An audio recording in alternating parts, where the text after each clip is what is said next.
Good afternoon and welcome. This is the Reflective Coach Podcast with Coach Luca. You can find myself on Twitter and LinkedIn. You can also find the podcast on Twitter, LinkedIn, YouTube, Spotify, Podcast Addict and Anchor. So the list of places that you can listen and find resources for the Reflective Coaching Podcast with Coach Luca is endless. You can always reach out to me and we can always talk about all things coaching as part of the Coaching Insight series, which takes place within the Reflective Coach podcast. But within this episode, I wanted to talk about taking over a team and implementing changes, especially at a youth level. Now, for the last few years, I've been coaching grassroots football. I've been coaching the foundation phase, of which I've coached players from as young as 18 months to up to 12 years of age. Within my experience, I've also coached the youth development phases right up to under 16s. I've had my own grassroots team now for about 7 or 8 years, and I've taken them right through the ages. I've seen them grow as individuals. We've gone through collective situations. We've gone through ups and downs. We've had many experiences, but most of all, I've seen them grow along the way. Now, by coaching them as well as managing the team and literally managing them as players and individuals, you end up becoming, in a way, an older brother to them in a sense. Well, that's what I found within my coaching experience. Because of my age, I was only 18 when I founded the team, and I've been coaching them till 25. Where the boys are, gone through the ages 7 or 8, they can look at you more as an older brother than a father figure. Whereas you might coach other players as you get older, and as they get older, or whatever ages they may be, they may see you as a father figure, for example, and that's the way they might look at you. But in that sense, to these boys that I've been coaching, they see me as a brother figure. So I've always had this sense of nurture, this sense of care for them. You know, if I see them in an educational setting because of the background and style of work that I've done, I've always made sure that I keep an eye out for them, always say hello, always make sure there are some kind of priorities and care towards them. And that's because you become so attached to your players. But in this sense, being an older brother, you actually care for them and want to keep an eye out for them. But I had to make the very difficult decision earlier on this year in pursuit of achieving the UEFA A licence.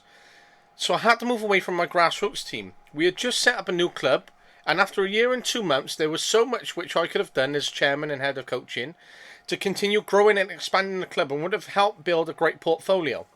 But I felt at the age of 25, considering how much that I've done in the last 7 years in terms of grassroots, there was only so much more that I could do as a chairman in terms of talking about founding teams, developing them, accreditation, affiliation, registration, everything that comes in that sense. But as we could have grown and developed the accreditation and affiliation and gone through, the ranks as such, grown other teams, improved recruitment, improved how we brought coaches in, improved standards, implemented a coaching curriculum, how we develop players, links with other organisations, development opportunity for players, partnerships, sustainability, sponsorship, growth, funding, investment, coaching, and a wide range of things that you cover as a chairman, especially as you founded a club. There's so much that I already implemented within the year and 2 months, but there's so much more that I could have continued doing. But I left the club in a very good place. There were 2 existing teams with a third already being created. There was opportunity to develop an under-7s and start creating a pathway for future players and growing, players from the ages under 5 all the way up to under 16s. We were moving into new storage facilities. We had a club home. We had a very sustainable club budget after a year, giving us opportunity to continue growing the budget and expanding and really investing in areas. So if we had an opportunity to invest £2,000 in brand new equipment, we could have easily done so without scraping some of the barrels that some of the other clubs done because of the position that I helped and led us as chairman to put us in. We had new players coming in, we had new sponsors coming on board, we had great relationships with partners, we had an exclusive training facility, we had a great home pitch in a public park, which was great. We developed great relationships with the local councillors, local primary schools to start feeding in players. We had great relationships with the local authority in terms of storage facilities, and they were very supportive of giving us more of what we needed as time went on, especially as we wanted to host festivals at the park where we were located, which was great insights for them and great opportunities for their own promotion. Great to bring a bit of money in because there's paid parking. So there's so much scope, but I left the club in a really good place, and I was very happy in terms of the transition to the new committee and the new chairman, who the new chairman was part of my committee, was my vice chair, and someone that I've known personally as a friend and as a coach for many years. He had come on board as a supporting coach, and then went up to my assistant manager, whereby I then had to mentor him, and he had to take over his own team due to new rules in place here in Wales, where his son unfortunately had to go back down to his own age group, and therefore he had to become the lead manager. But it was great in that sense because we were able to develop another team, and we were able to develop his skills in terms of leadership, coaching and mentoring, how he looked after his other coaches, how he brought them on board, how he structured sessions. So it was fantastic for his all-round growth, and it contributed to the club long term. Now he took over as chairman, which was a great experience, and it's great to have this continued relationship internally in terms of what other relationships he had built and how he could continue the club going forward. Especially as he had 2 young children coming through the club, it made sense as someone who was affiliated and someone who could make a club, especially for the children of his own children coming through the club, of what he wanted the club to look like, especially for them, rather than having to find a club, which can be a very difficult thing at times.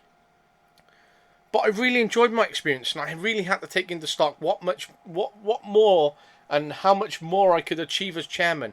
How much more voluntary experience could I keep talking about? Now, I speak to my dad at times, and he often says, you shouldn't compare yourself to other people. But internally, I cannot stop comparing myself. For me, that's always an indicator of what I should be doing, how I could be doing better, what other people have achieved by my age, and sometimes that can be a setback for other people. And you may listen to this and think of your own perspective. But for me, that's how I operate and work, because it always gives me motivation, always gives me indicators of what more I could be doing and how I could be utilising my time, how I could learn from their experiences, how they've got their job opportunities, what they've done to get there. So in that sense, it helped me take stock of where I currently was. I've been involved in grassroots football for 7 years, and I wouldn't be where I am now if I hadn't had this experience. I've built many great relationships, and I still see many of the great relationships I have had as family. Many coaches who go through don't always have that opportunity to create that family element or see the relationships that they have had as family members. But in that sense, when I had to reflect on where I was and what I have done, after 7 years, you don't see...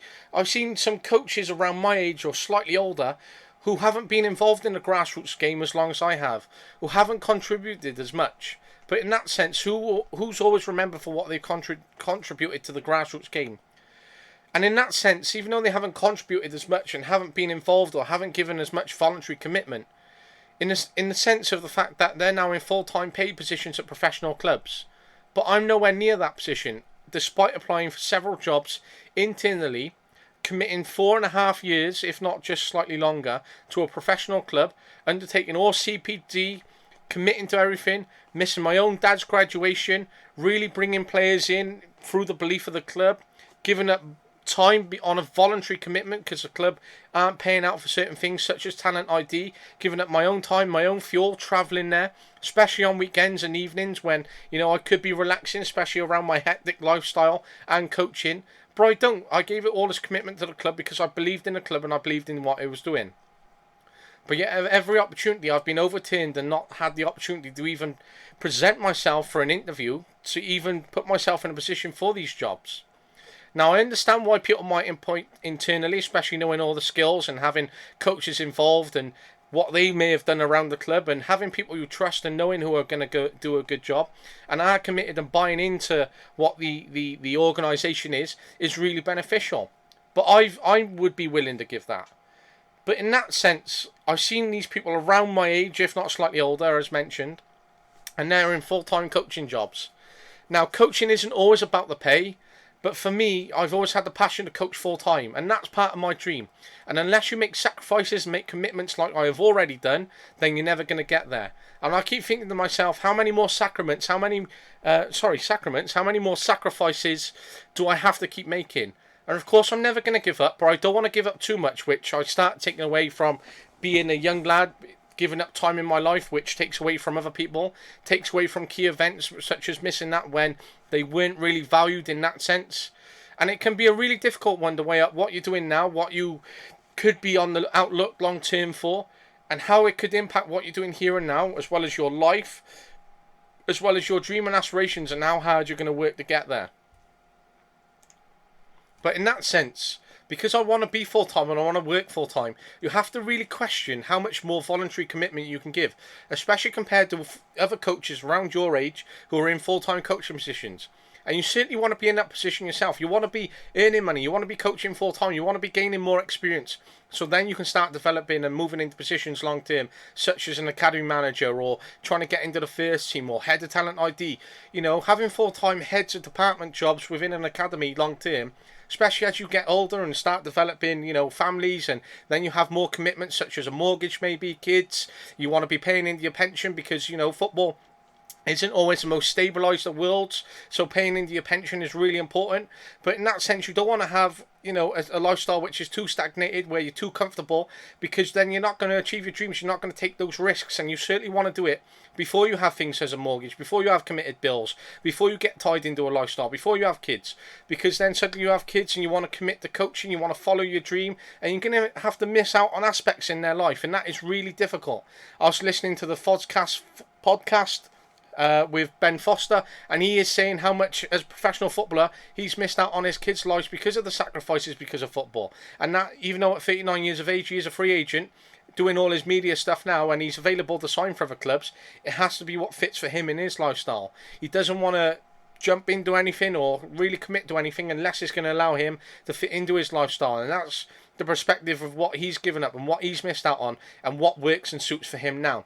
Obviously, being a professional footballer and having so much going on for him now obviously puts him in that position where he can have that choice. But in terms of the sense that we're talking around, in terms of having those choices, making those sacrifices, what we have missed, in terms of what I've missed, it's about getting into that full-time position and that journey in terms of where I had to get to it. So I have to really take into stock what others around me have achieved, how they've got there, and what I am currently doing and what I had to make changes. So then I really have to question how much more could I really give to grassroots. How much longer am I going to remain in it? I absolutely love grassroots for what it is. I love coaching players. I love seeing new teams. I love when you get a new group of under sevens and they know virtually nothing in terms of how much they're going to learn along the journey, how much you can develop them, the kind of fun games you can go back doing, how much then you can evolve and develop their learning over time, such as playing offsides, playing in shape, tactics, formation, all those sort of things which kick in over time as they get older, and all the experience that they have and they develop, and they're all tactical and psychological, and how you coach and mentor them, how they grow up as individuals, how they change in the way they think, how much they want to learn, how much more training they want to put in place, what other opportunities and prospects. The whole world of the four pillars which we always talk about that evolves around young players is really, really exciting.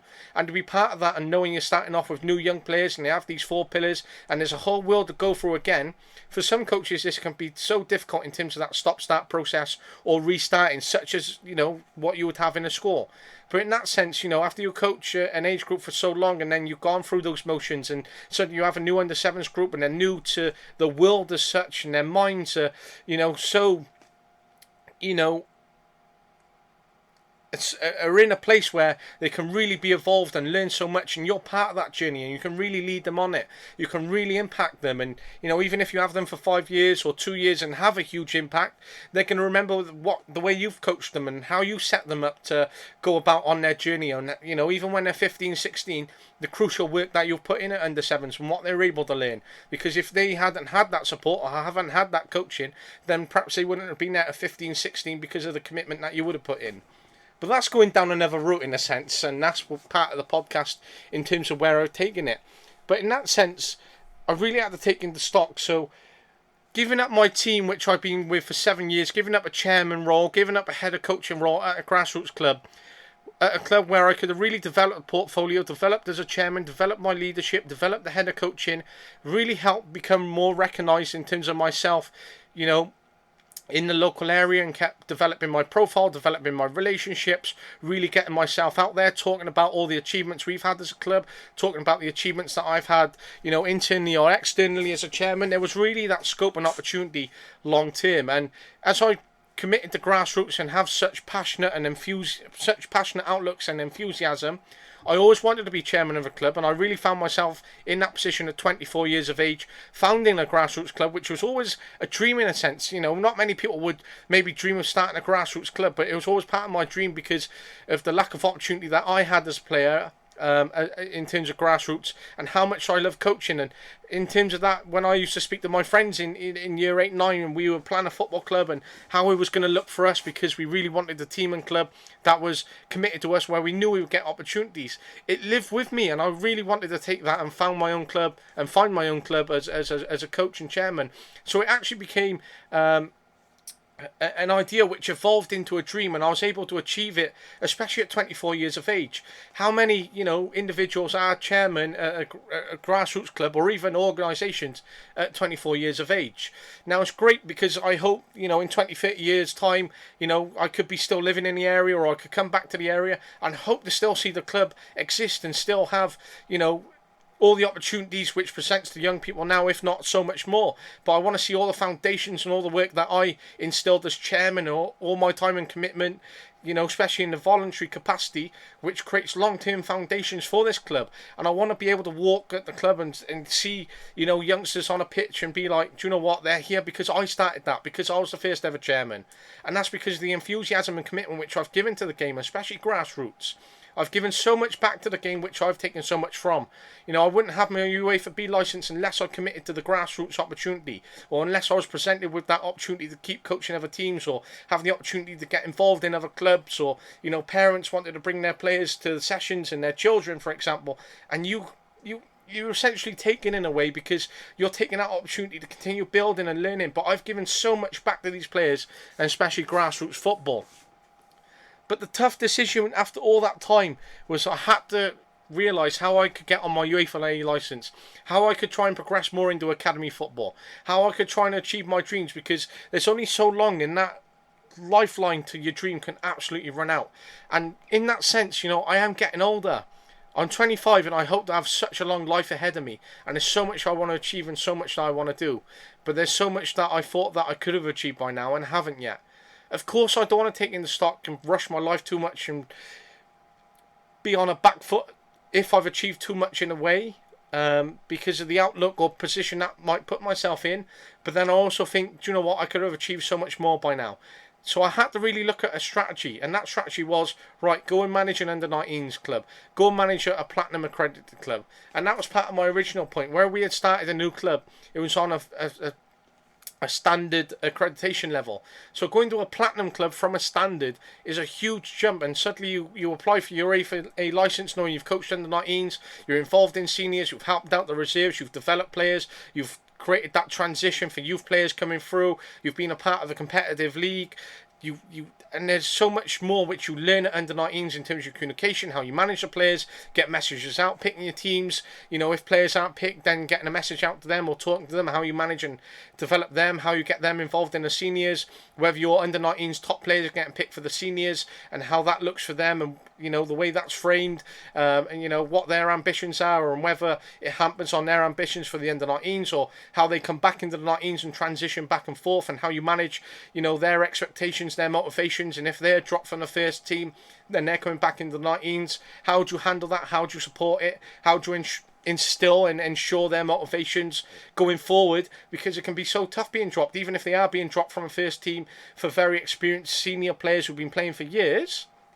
It can be such a difficult thing just to be told you're dropped. So already I've been at the club 5 months, and there's so much I've learned already from coaching under 19s, but I know there's so much more which I'm going to continue learning, especially as the league is kicking off in 2 days' time for my under 19s team after 2 postponements of games already.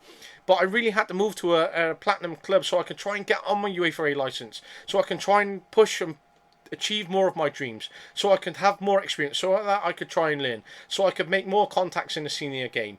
And that's what I really had to take stock of where I currently was and how I had to try and move forward. Now, when I talk about managing under 19s team and the experience that I've had so far, and those motivations of what led me here so far, I really wanted to talk about taking over a team that had won a league, won a cup. They won it by record points. They defeated all the teams around them. They had no losses. They scored the most. They had the biggest goal difference. They conceded the least. They had the best defence. And taking over that team can be very, very difficult, because even though it is successful, as proven by professional managers, for example, Rafa Benitez, when he took over Inter Milan from Jose Mourinho, who had a lot of success in the 2 years that he was there, Champions League, 2 league titles, an Italian Cup, I believe. He won the treble. He broke records while he was there. He really achieved so much in his 2 years, and he could have continued achieving before he went to Real Madrid. However, in that sense, Rafa Benitez, on his experience as a former Champions League winner himself with Liverpool, took over, and he didn't endure the amount of success that Jose Mourinho had, and it ended up at the point where he ended up being sacked from Inter Milan. Now, you can go into a successful club and successful organisation and team, but it doesn't necessarily mean from your experience or the success that you've had or the successes that have already been there that they're all going to intertwine and create a success as you move forward. So in this sense, it's already difficult because we've taken over a team who have had much success, where players are already playing in the first team and have aspirations to stay there, for players who are getting paid win bonuses for when they are in the firsts. And that's not their only motivation, but when you do get a win bonus as a young 19-year-old or young 16, 17, 18-year-old that has been part of the first team, and suddenly there's a win bonus and you get an extra cash in your pocket, that's something you've never experienced before. And if you know that your dream of being a professional footballer isn't going to work out, but you're going to enjoy playing for a very good first team at a very good level, who are, part of a platinum accredited club. There's a lot of history there, that you could get extra cash in your pocket, and, that you are getting paid in a sense of, win bonuses, and you're playing for your club. You're going to go in history for the club because there's the amount of appearances, amount of goals, which are all stocked in terms of the history of that club. You could help the club make history by winning leagues and cups, and you can enjoy your own success that way, as well as maintaining your own lifestyle. And whether you haven't made it professional, for some players, living in their local area, playing for their club in the first team, in that perspective, is a fantastic opportunity, and making the most of the football that is presented to them, and making the most of, not being able to achieve their dream, but being able to stay fit, to play for the first team, to have, people in the stands coming to watch games, to enjoy. You might have clips shared on YouTube, you might have a good cup run, and you've got pre-seasons against decent clubs. Professional clubs, because of the standards that you've set and achieved as a club and the relationships that you have. And that's a fantastic experience. You've been playing professional clubs as part of pre-season, especially if you're not professional yourself, regardless. And how many other players at grassroots level can always talk about that. And you can take that away and can really take that into your game, especially, if you're not a full-time footballer and, you've gone there for a, Friday night pre-season, you've been in work all day, and suddenly you're playing against, first-team professionals. You're going to be playing in the Football League, FA Cup, for example. You're going to see them on TV, for example, and you're playing against them in pre-season for a Friday night. Now, yes, it is pre-season, but still, it's an amazing experience. And you've been in work all day, work all week, and suddenly you have that experience, an opportunity. You're going to really make the most of it and enjoy it. But back to the 19s. In that sense, when you take over a team that has had that much success, and players which are trying to push for the first team, and they've had their own way and style of playing, and they're so used to the way things currently are, you're transitioning then 16s from last year into that 19s. They've got their own style of playing, they've got their own way, and there's a big gulf in between the ages, between a young 16-year-old and an experienced 19-year-old. Especially in the experiences that the 19-year-olds have had over the last few years, especially if they've been involved in seniors football for a lot longer, over that 3-year period, and amount of games, and their personality types and traits have developed. They have more experience, they might be a lot more technical, and coming into those changing rooms and bringing it into under 19s, being a young 16-year-old can be very difficult, going from youth football into essentially seniors football, even if you are playing under 19s, because of the links with the seniors, because of the opportunity to play with the older players, because they're coming and getting involved, because you should be impressing and trying to get in that first team. And for some players, it can really take away from what youth football is, and they can stop playing because it isn't the same as, being a 14, 15-year-old, and you can stop enjoying it, and you can understand why many players drop off at under 19s level, especially because they might not want to be involved in seniors, and it takes away so much enjoyment, and that change really kicks in. And I remember I had the opportunity, I played until under 12s, until the team folded, and I just couldn't really find a team, because the team that folded was all my schoolmates from primary. We had great relationships, and suddenly, the political elements of parents kicked in, You know, you don't see this as a 11 or 12-year-old, but you see some elements of, you know, players trying to play for the better teams and leaving, and you play against them and they hammer you, and suddenly relationships unfold and there's fallings out in school, etc. But it just, you know, it folded for me. And I just couldn't find the same element of what I enjoyed or endured over the last few years in terms of my experience and the enjoyment that I had as a young kid. It wasn't the same, so I didn't find the team for me. So when I went back at 16 and tried under 16s football and the team was too big, and I thought, you know what, why am I just going to train maybe not to get any minutes, or maybe just to get 10 minutes? That's not for me. I'd rather, you know, go home on my Xbox and chill out and not commit to training, or get soaked, or be tired, or have to, you know, run laps just to get a few minutes every week or every few weeks because the squad was so large. And I know when we talk about participation and, you know, people looking back at motivations and all that. You know, I wasn't as motivated as a 16-year-old. I never really had the dream to be a professional football player. I always wanted to be a coach. Even when I was young, I was always talking about coaching and wanting to go into that aspect. So, you know, that was my motivation, really. And I didn't have the motivation to try and, you know, push and get into, you know, that starting 11 out of a 42-player squad, for example. So, you know, being a young kid, you're going to, you know, choose things such as your Xbox. And, you know, that's not... And I see it now as a coach, and I want to try and get kids off them as much as possible. But that's because I want to nurture them, because I want to develop them, because I want to give them as much minutes as possible.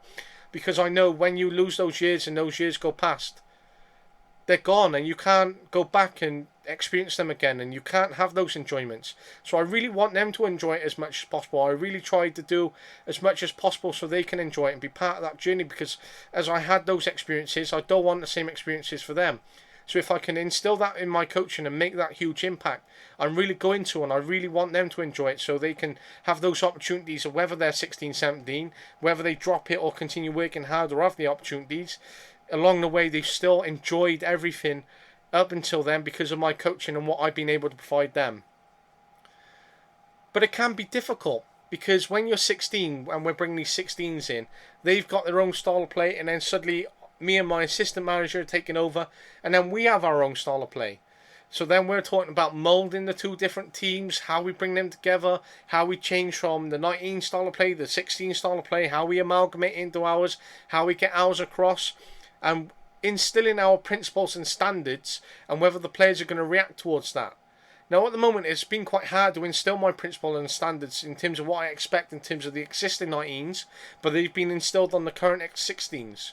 So having this outlook of the 16s are going to be the future for next year, and they're going to set the standards for the new 16s, and suddenly it's going to be the squad that we're creating despite the 16s from next year coming in and having their own style. It'll be more of, because the players who have already had those successes, as I mentioned, you know, dominating the league and winning the cup, etc., and being part of that first team, won't be as involved, so they won't have as big of an influence. They think they rule the roost, even though they're not always nurturing or mentoring as such, because they think that they should walk into the team because they are involved in the seniors, because they are the older players, because they had these successes. And that's not necessarily the case. We have to look at the strongest squad possible because we are playing for a competitive league, but what we need to remember is we're playing an under-19s development league. And if we can develop players for the future of the first team without having success, for example, immediately by winning the league, but we've developed 4 players which in 4 years' time they're going to get in the first team because they're not just quite there, you know, in 4 years' time, and they've been playing reserves football, they've been part of the under-19s development, and then they find themselves in the first. That's because of all the work that we've inputted the under-19s now. Now, that's a success that we are creating. But when we talk about success and trying to win the league, which, you know, is the motivating factors for last year's 19s, for the 16s coming up, it sets good standards for the 16s coming through every year. It helps the club in terms of its reputation and standards coming through, and why we attract other youth players, why we attract players for the first team, because we have these pathways, because we're developing players, because we have high quality coaching, and we're known as a successful club all round. And it helps us open up funding pathways, etc. at higher levels. But away from that sense, you know, trying to instill a style of play and these principles has been quite difficult in a minute. And we've decided to go with a 4-1-3-2 formation, which works really well for the players that we currently have available to us. And it suits our style of play and how we want to play. But suddenly these 19s coming to the squad, and they start playing the way that they're used to or the way that they want to play rather than the way we want them to play. And that's because they think, because of the successes that they have the opportunity to revert back to the way that they want to play because they think that that's going to bring them success. But what they need to remember, there's only 6, 7, possibly 8 boys from last year's 19s who are currently back because they fit into the age range. Now, we don't have that existing starting 11. We don't have the subs available. And the 16s that we have coming through are very different players. So our shape really fits them, and our style of play really benefits them, and they fit into our style of play as well. Now, it's difficult because we've had some 19s from last year who may have been seen to have some qualities, which, in a reflective coach podcast in terms of my outlook, I don't see them as the same player or having the same impact on my team as maybe the last coach did last year, and they don't fit my style of play. And in comes that question is, do you find a style of play to fit your players, or do you find the players to fit your style of play? Now, in terms of my way, or my philosophy as such, it's more of, I have a shape, I have a style of play, I want to instill this, and the players have to fit that. And even if it depends on moving players out of position, because, for example, there is one player that I'm thinking of now who was played as a striker last year with the 16s coach. For me, he's nowhere near a striker. And there's actually 2 boys. The one from last year's 19s was a striker. I believe he's more of a centre-back, left-back, because he doesn't have the pace, because he isn't a busy striker. And it's same for the 16 striker. They're just not striker material for me, and provide opportunities to beat defenders and a centre midfield compared to the positions that they currently do play now. And that is my outlook, and it's about developing these players to fit the style that I want to. But we were managing and playing a game the other week, and it was part of pre-season, and we were playing our 4-1-3-2 formation, and we were currently getting overloaded in midfield.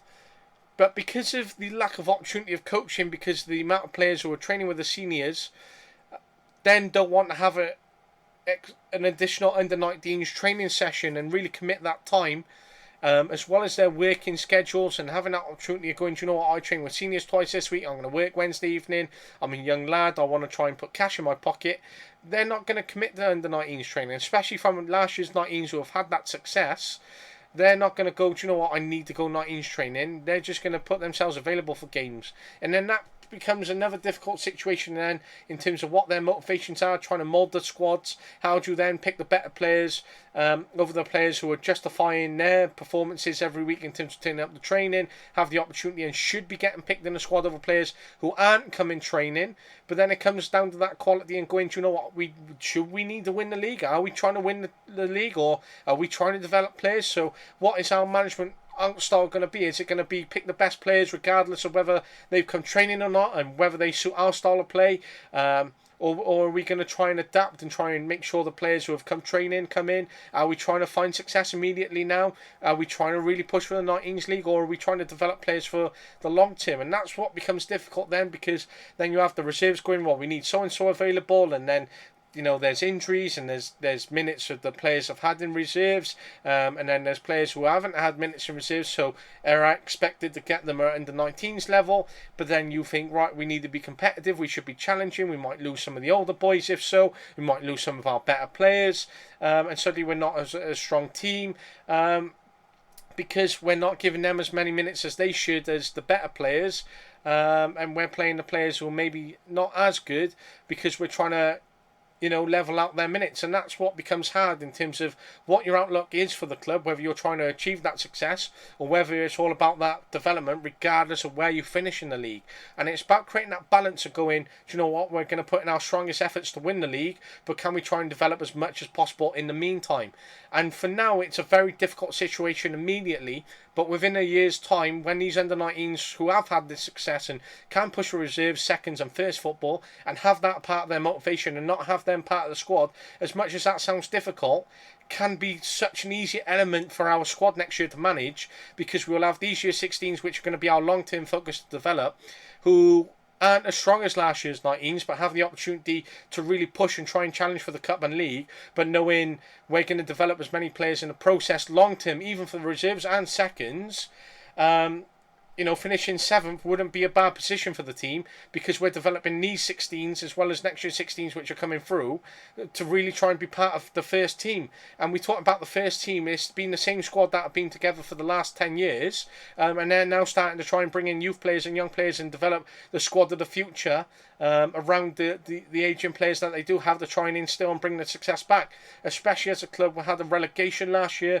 obviously dropping down the league, your funding changes, your reputation changes, there becomes some questions over the team, questions over the manager, and it can really hamper, the manager's legacy as such, or his position, because of the amount of success that he has had over the years. And then suddenly he's led them to relegation, and people talk about then an aging team and shall we replace the manager, and really have an overhaul and really try to push out, and how much more time or borrow time could the first team manager be on because of his previous successes if the team aren't performing as such.